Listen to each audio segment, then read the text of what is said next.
예수님께서 우리에게 주기도문을 가르치실 때 시험에 들게 하지 마시옵고 이 기도를 하라고 하셨어요. 그 말은 우리에게 시험이 굉장히 심각한 문제라고 하는 거죠. 많은 그리스도인들이 시험 받는 일이 많다는 뜻입니다. 여러분, 지난 주간이 새해 첫 주간인데 어떠셨어요? 잘 보내셨습니까? 혹시 시험되는 일은 없었나요? 여러분, 오늘 주일 예배 드리러 교회 오시면서 시험되는 일은 없으셨나요? 혹시 집에서 싸우고 오시진 않았나요? 오시는 길에 혹시 짜증나는 일, 어려운 일 없으셨습니까? 어떤 분은 교회 오다가 계속 짜증나는 일이 생겨서 돌아갔다는 분도 계시더라고요. 네.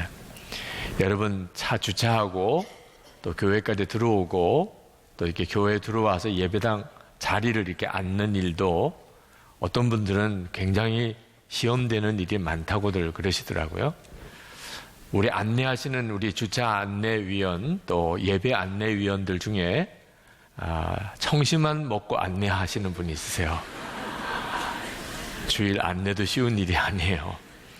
주일 예배가 은혜가 많은 시간이지만 시험도 많아요.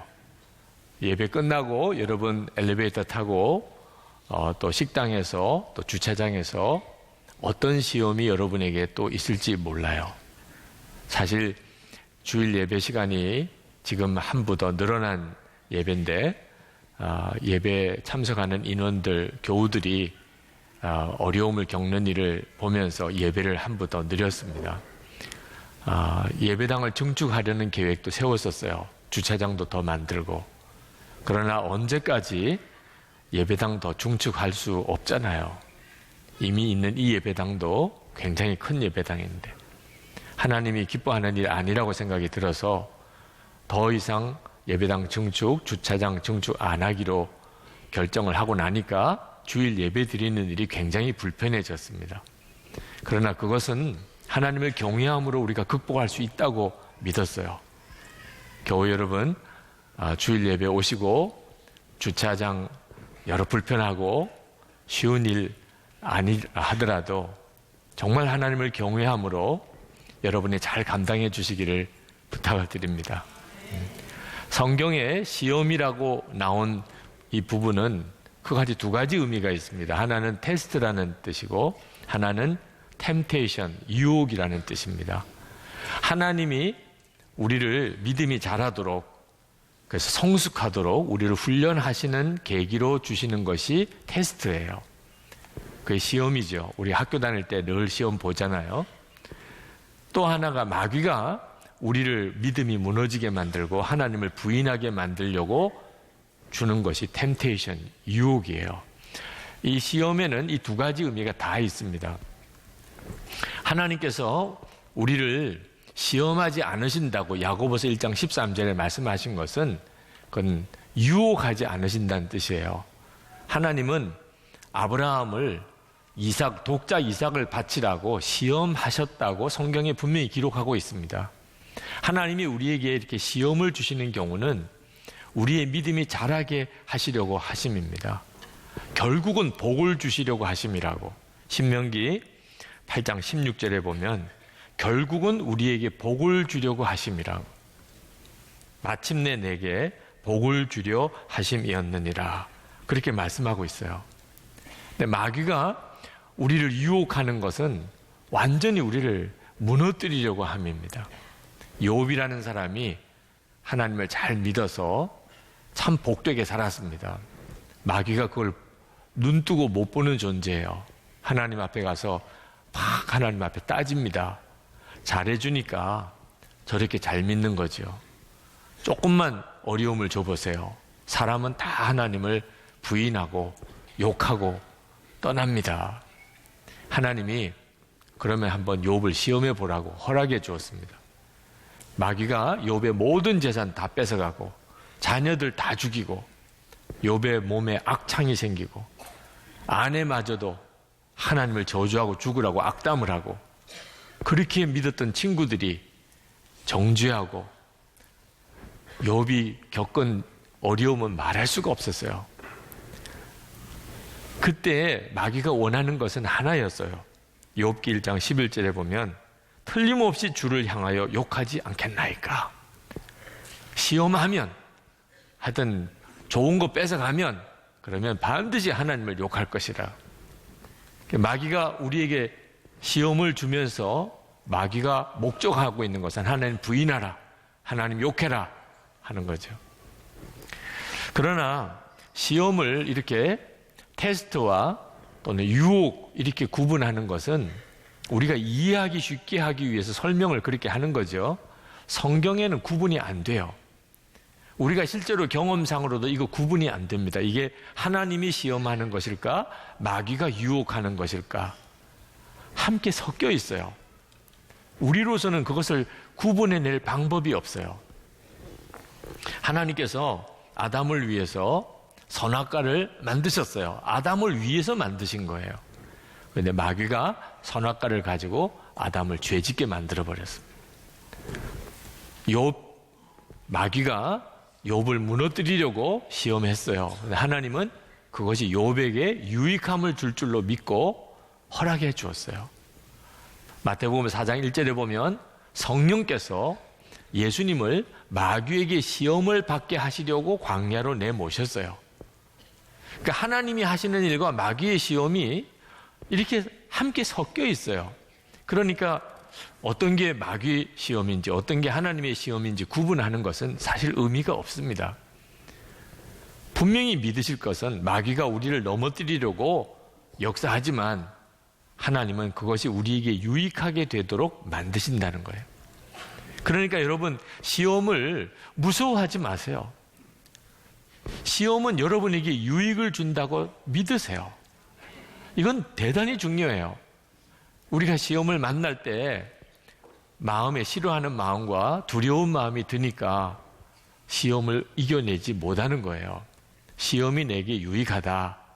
그렇게 마음에 믿어지면 시험 중에서도 얼마든지 기뻐할 수 있어요. 제가 대학원 다닐 때 참 존경하고 가까이 지내던 교수님이 계셨는데 미국 선교사님이세요. 박대인 선교사님이라고. 그 선교사님도 저를 굉장히 아껴주시고 그렇게 아주 친하게 지냈어요.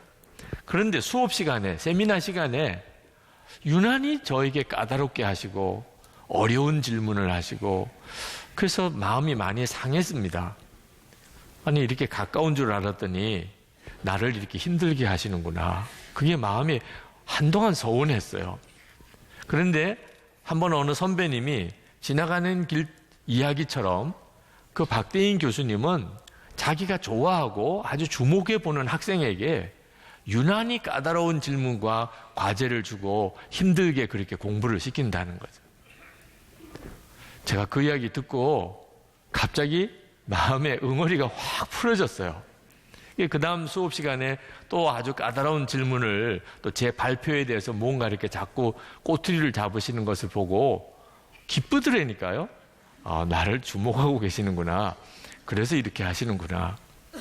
시험이 나에게 유익한 줄로 내가 정말 확신하게 되면 시험을 만났을 때 기뻐할 수 있어요. 우리에게 있어서 중요한 것은 시험이 아니에요. 시험에 드는 거예요. 시험을 당하는 것과 시험에 드는 것은 차이가 나요. 우리가 정말 조심할 것, 정말 우리가 기도해야 될 것은 시험에 들게 하지 않게 해달라는 거죠. 우리가 하나님 앞에 항상 시험에 들게 하지 않게 해달라고 기도하면 그러면 시험이 깨달아져요. 왜 사람들이 시험에 드느냐 하면 시험인 줄 몰라서 시험에 드는 겁니다. 시험인 줄 알게 되면 시험에 들지 않아요. 힘들기는 하죠. 어렵기는 하죠. 그러나 이게 시험이구나 이렇게 느껴지면 그 다음부터는 내가 영적으로 조심하게 돼요. 성경에 나오는 사람들 중에 가장 큰 시험에 빠진 사람이 베드로일 거예요. 예수님을 3번이나 부인하고 저주까지 했으니 예수님의 수제자인데도.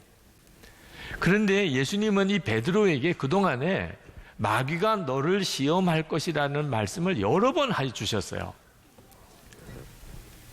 누가복음 22장 31절에 시몬아 시몬아 보라 사탄이 너희를 밀가부르듯 하려고 요구하였으나, 욥에게 마귀가 하나님에게 가서 욥을 요구했어요. 욥을 우리에게 넘겨달라고, 내가 한번 손대보겠다고. 베드로도 지금 그렇게 하고 있다는 거예요. 하나님 앞에서 마귀가 베드로를 수제자로 삼고 하니까 나에게 한번 맡겨봐달라, 내가 한번 시험해 보겠다. 지금 그러고 있는 형편이라는 거예요. 그러니까 베드로에게 너 조심해. 그리고는 기도까지 해주었어요. 너 시험에 들 거야. 이제 정말 어려운 때가 와. 그러나 너가 돌이키도록 내가 기도를 했어. 뭐 이렇게 말씀하셨어요. 이 정도면은 베드로가 마음에 새겨야 되잖아요. 아, 마귀가 나를 시험하겠구나. 그러면 마귀가 시험할 때 금방 깨달아져요. 근데 베드로는 귓전으로도 안 들었던 것 같아요. 겟세마네 동산에서 예수님은 베드로에게 또 한 번 이야기하셨어요. 마태복음 26장 41절에 시험에 들지 않게 깨어 기도하라. 마음의 원죄로도 육신이 약하도다. 그러나 베드로는 너무 피곤해서 기도를 못했어요. 결국은 시험이 닥쳤죠. 베드로는 정신이 하나도 없었어요. 두려움 속에서 그냥 어떻게 해야 될지 몰라 우왕좌왕하다가 예수님을 한 번 부인하고 두 번 부인하고 세 번 부인하고 저주까지 하고, 그제서야 닭 우는 소리가 들리면서 주님의 말씀이 생각이 나서 울었다고 그랬어요. 예수님을 부인할 때 생각했으면 그는 아마 뭐 한 번 부인했을지 몰라도 세 번씩이나 저주까지는 하진 않았을 거예요. 마귀가 나를 넘어뜨릴 것이라고 하는 것을 전혀 생각 안 하고 사니까 시험이 닥쳐올 때 그냥 이렇게 무너지는 거거든요. 여러분, 시험이 여러분에게 닥쳐오지 않은 상태에서 기도해야 돼요. 저희가 시험에 들게 하지 마옵소서. 오늘 이 시간에 예배 드리고 설교 듣고 하는 시간에 뭐 지금까지는 시험이 없어요. 은혜롭고. 그러나 마귀는 호락호락하지 않습니다. 어떤 함정을 여러분을 앞두고 만들어 놓고 있는지 몰라요. 예배 끝나고 나갈 때 엘리베이터 앞에서 또는 주차장에서 집에 갈 때 무슨 일이 있을지 몰라요. 베드로전서 5장 8절 근신하라 깨어라 너희 대적 마귀가 우는 사자같이 두루다니며 삼킬 자를 찾나니. 여러분, 그래서 우리가 항상 기도해야 돼요. 시험에 들게 하지 마옵소서. 주기도문에서 이렇게 가르치셨는데 여러분에게 한번 묻고 싶어요. 여러분, 어디를 갈 때, 하루를 시작할 때 시험에 들게 하지 마옵소서.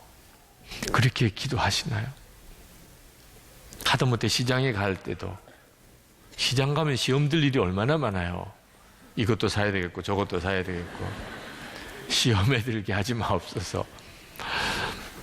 기도를 안 하는 거예요. 주기도문에서 있다는 것만 알아요. 시험에 들게 하지 마옵소서라는 이 기도가 주기도문에 있다는 것만 알지 실제로는 안 하면 마귀가 나를 시험할 때 정신 못 차리는 겁니다. 성경 읽어보면 사탄이 갑자기 베드로에게 역사한 거 아니에요. 이미 베드로에게 벌써 사탄이 한번 역사했었어요. 마태복음 16장에 보면 예수님이 가이사랴 빌립보에서 예수님이 이제 십자가의 고난을 당하실 것과 그리고 부활하실 것에 대해서 비로소 처음 말씀을 제자들에게 하셨을 때 사탄도 그 자리에 있었어요. 베드로 속에 있었어요. 베드로가 그 말씀을 들을 때 갑자기 마음속에 이거 막아야지. 우리 선생님 저러면 안 되시지. 근데 그게 사탄이 주는 생각이었어요. 근데 베드로는 꿈에도 몰랐어요. 그게 사탄이 주는 생각이. 제자니까 당연히 선생님 고난 당하신다는데 막아야지. 그런 생각만 했었어요. 그래서 주여 그리 마옵소서 이 일이 결코 주께 미치지 아니하리이다. 그랬더니 예수님께서 호통을 치셨어요. 사탄아 내 뒤로 물러가라. 너는 나를 넘어지게 하는 자로다. 내가 하나님의 일을 생각하지 아니하고 도리어 사람의 일을 생각하는도다. 그때 베드로가 정신 차렸어야 돼요. 마귀가 내 속에서도 역사할 수 있구나.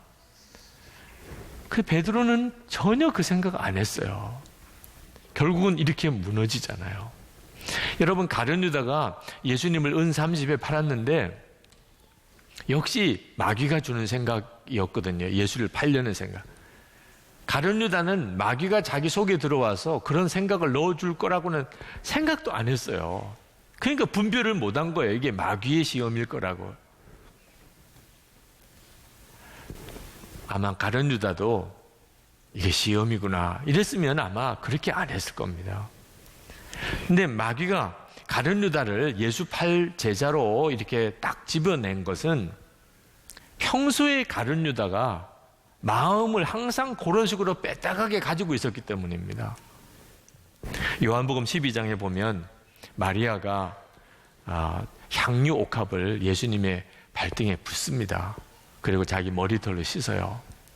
물론 다른 제자들도 그게 너무 낭비 같아서 다 놀랬지만 유난히 화를 낸 제자가 가룟 유다예요. 요한복음 12장 5절 6절에 보면 이 향유를 어찌하여 300데나리온에 팔아 가난한 자들에게 주지 아니하였느냐. 가난한 자들을 위해서 말하는 것처럼 하지만 6절에 이렇게 말하면 가난한 자들을 생각함이 아니요 그는 도둑이라 돈꾀를 맞고 거기 넣는 것을 훔쳐가미라. 헌금하면 자기가 관리해서 결국 자기가 쓸 텐데 이걸 예수님 발에다 붓는 거 보고 막 화가 난 거예요. 마귀가 요놈 봐라. 요놈 건드리면 되겠네. 그때 벌써 조짐이 가룟 유다는 예수를 팔 조짐이 있었던 거죠. 그러니까 여러분, 여러분의 마음을 지키는 일은 대단히 중요해요. 수시로 마귀가 여러분의 마음을 건드려요. 이 생각 저 생각으로. 그때 마귀가 나를 시험하는구나. 딱 정신 차리면 사탄아! 그런 생각 주지 마. 내게서 떠나가. 할 텐데 안타깝게도 누가 마음을 아는 사람이 누가 있겠어. 그러고는 마음의 생각을 품으니까 결국은 마귀가 그 속에 들어가고 그리고는 시험에 무너지는 거예요. 여러분,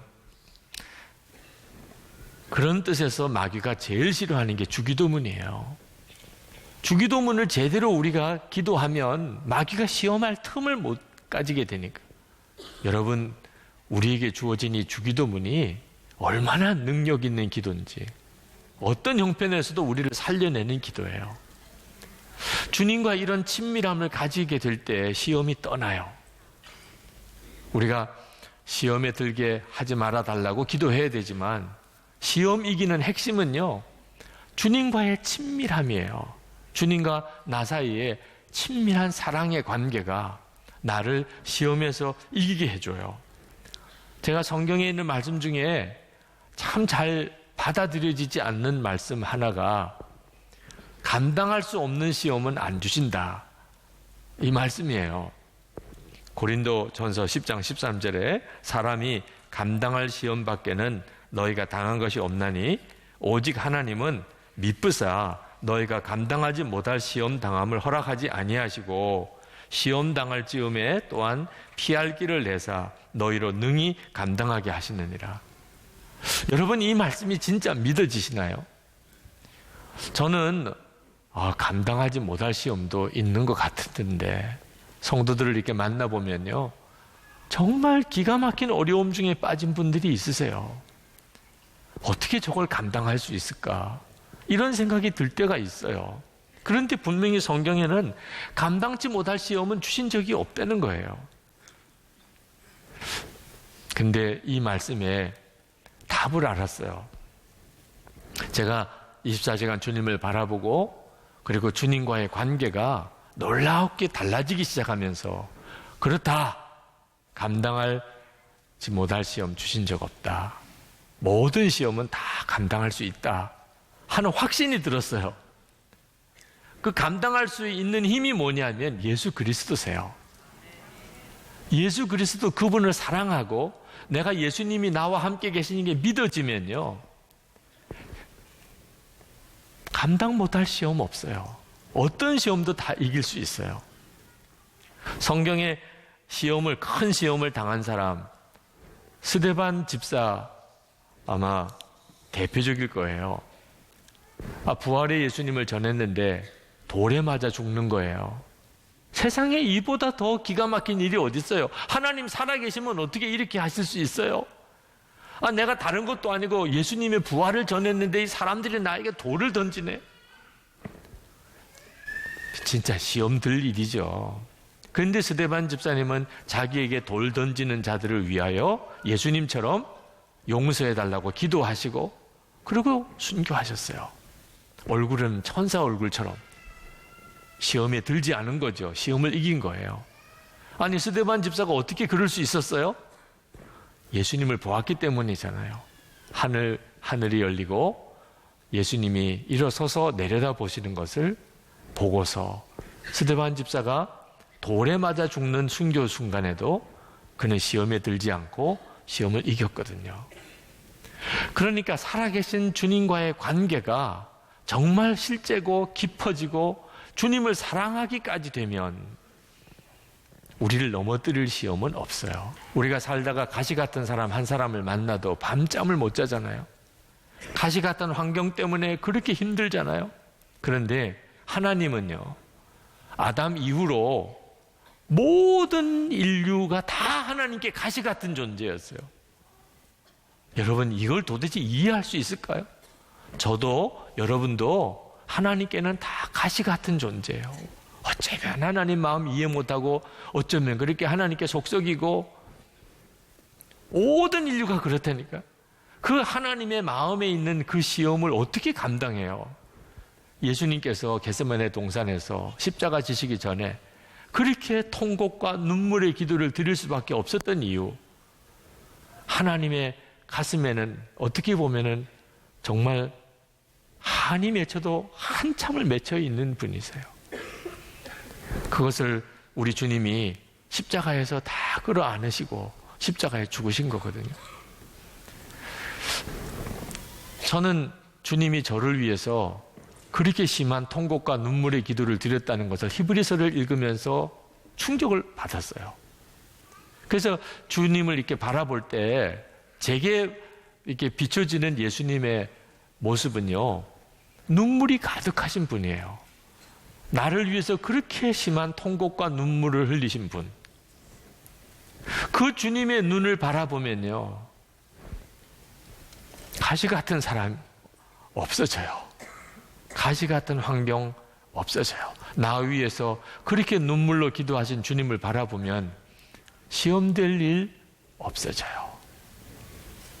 여러분에게도 주님은 그렇게 하실 것입니다. 여러분이 주님과 사랑에 빠지면, 그러면 갑자기 시험거리가 없어져요. 어느 성도님이 참 멋있는 말씀을 하시더라고요. 어느 날 아내가 물건을 아주 바가지를 톡톡히 쓰고 비싼 값을 주고 물건을 사서 그것 때문에 그렇게 속상해하고 억울해하는 걸 보고 보다가 보다 못해서 한마디 해줬대요. 나는 두 가지만 생각하면 억울한 일 없어. 하나는 내가 예수 믿은 거고, 또 하나는 당신과 결혼한 거야. 그래서 아내가 마음이 확 풀어졌다는 거죠. 네. 시험 되고 안 되고는요, 어떻게 보면 진짜 종이 한 장 차이예요. 그렇게 시험이 들어서 못 살 것 같으더니 또 그렇게 깨끗하게 아무 시험이 안 되는, 이게 참 영적인 역사인 거죠. 여러분이 주님과 사랑에 빠지기 시작하면 여러분의 삶 속에 시험에 들지 않는 삶이 돼요. 우리 정말 놓치지 말고 기도합시다. 주여, 시험에 들게 하지 마옵소서. 승리하기를 축복합니다. 우리 기도하겠습니다. 여러분, 하나님, 제가 시험에 빠져서 낙심하고 그리고 마귀의 조롱거리가 되는 인생을 살고 싶지 않습니다. 제가 어떤 시험이든지 승리해서 오히려 내 주변의 가정이나 교회나 일터에 시험 들어 쓰러져 있는 사람 일으켜내는 자가 되기를 원합니다. 제 눈을 열어 주를 온전히 바라보게 해 주옵소서. 우리 주여 한번 부르짖고 기도합시다.